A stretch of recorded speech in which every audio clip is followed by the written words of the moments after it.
Today's lecture is about progress in food production, a new wave of ancient practices and postmodern technologies that use less water and less energy, produce less waste, and can even produce more energy.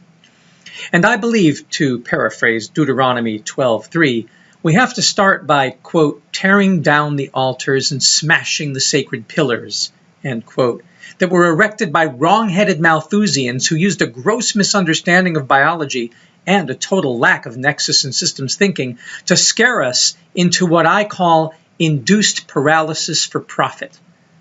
The idea comes from what is called in economics classes the scarcity model, the fundamental economic assumption of having seemingly unlimited human needs and wants in a world of limited resources, which states that society has insufficient productive resources to fulfill all human wants and needs. When the scarcity model is used to create fear, to create an atmosphere of doom and gloom, to predict the inevitable arrival of the Four Horsemen of the apocalypse, conquest, war, famine, and death, political economists and political ecologists suggest that it is much easier for elite groups to manipulate the masses. They control the machinery of conquest and war, and they use the specter of famine to gain their power. Food production sits at the heart of the Nexus. Every animal on this planet, and doubtless the vast majority of beings in our universe, find food to be the fundamental. It is priority numero uno. For unless you're a being of pure light, you need the food that grows with light to survive. And if you spread misinformation that famine is imminent, that starvation is just around the corner, you can mobilize armies. However, looked at from a few Nexus perspective, this fear of famine that we've been living with since biblical times, the Four Horsemen are part of the book of Revelation of Jesus Christ to John of Patmos at 6:1-8 in the New Testament, written during the Roman occupation of Palestine.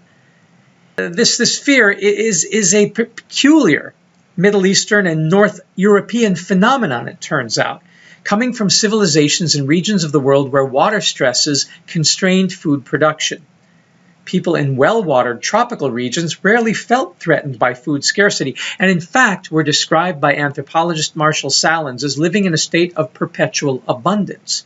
He postulated that hunter-gatherers were in fact what he called the original affluent society at a symposium entitled Man the Hunter in 1966. And this idea has been tested and found true for most peoples around the world where water was not a limiting factor.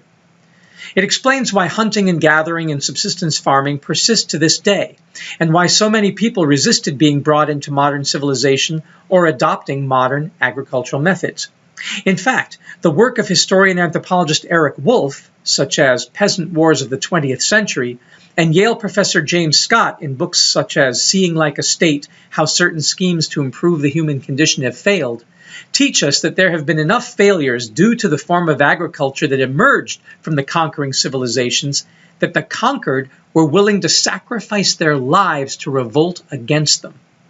Somehow, it seems, those certain schemes to improve yields were social and ecological disasters that should have been rejected by civilizations, but instead were used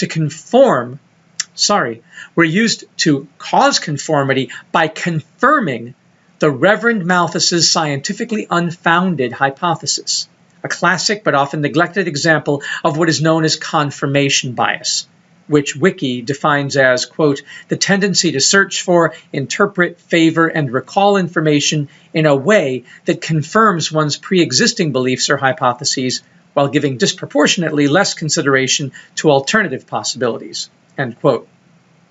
When it comes to food production, the alternative possibility, which is persuasively argued in Richard Manning's book Against the Grain, How Agriculture Has Hijacked Civilization, is that monocropping annual vegetation and basing civilization on grain agriculture, on the use of plants in the family Poaceae graminae, that is, the grasses, wheat, rice, corn, barley, oats, and sugar, yes, sugar is a grass, is, to caricature the 45th president of the world's most powerful agriculture and military empire, a disaster.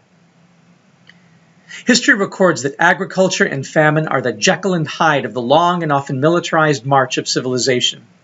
The one came because of the other, says Manning. Most of us were taught the opposite, weren't we? taught that human life, as the 17th century imperial philosopher Thomas Hobbes decried in his book Leviathan, was nasty, brutish, and short. We were told that humans lived in a state of semi-starvation until they discovered agriculture.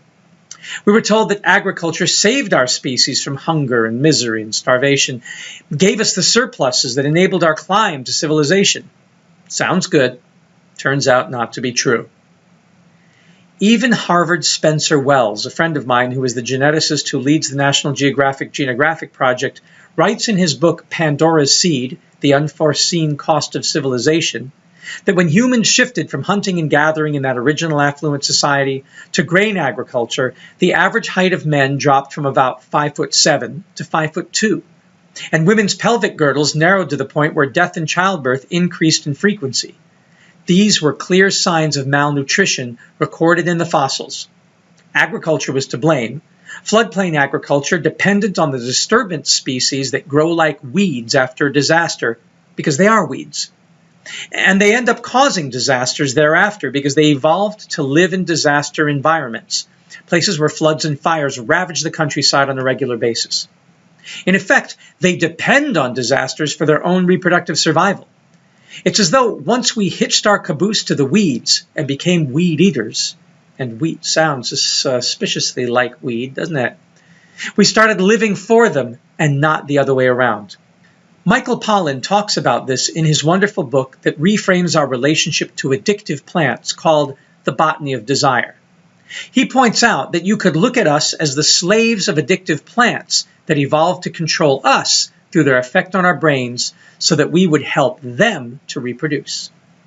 This idea, which British scientist Richard Dawkins calls the extended phenotype in the battle of selfish genes, isn't really new. In 1872, when Samuel Butler published his utopian fiction Erewhon, the major premise of the people who fled Europe to live on the island of Erewhon in the hopes of creating a better civilization was that they would not allow themselves to submit to the control of their addictions or any system that makes us into its own slave. On the island, they refused to use technology like cars and steam engines and typewriters and telegraphs or any machines at all. It isn't that they don't know about these things. In fact, they have an entire museum where they keep them safely on display in glass cases. They tell visitors, in your civilization, machines don't serve you, you serve them.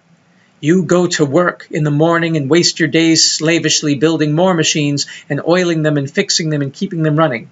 It is like the bee that is the servant of the flower. Flowers can't move to reproduce themselves, so they addict the bee with beauty and nectar and perfumes, and the busy bee spends its whole life toiling just to help make more flowers. Now see, the phenotype of the bee is being controlled by the genes of the flower, not the bee. This is the concept of the extended phenotype, which finds its purest expression in parasitology. So there are some who believe that the crops we turn to in our modern agricultural systems are acting more like parasites than foodstuffs, and that when we think we are serving food in the restaurant service sense, we literally are serving food, i.e., we now serve them as servants. This makes sense from the perspectives of evolutionary psychology and behavioral ecology.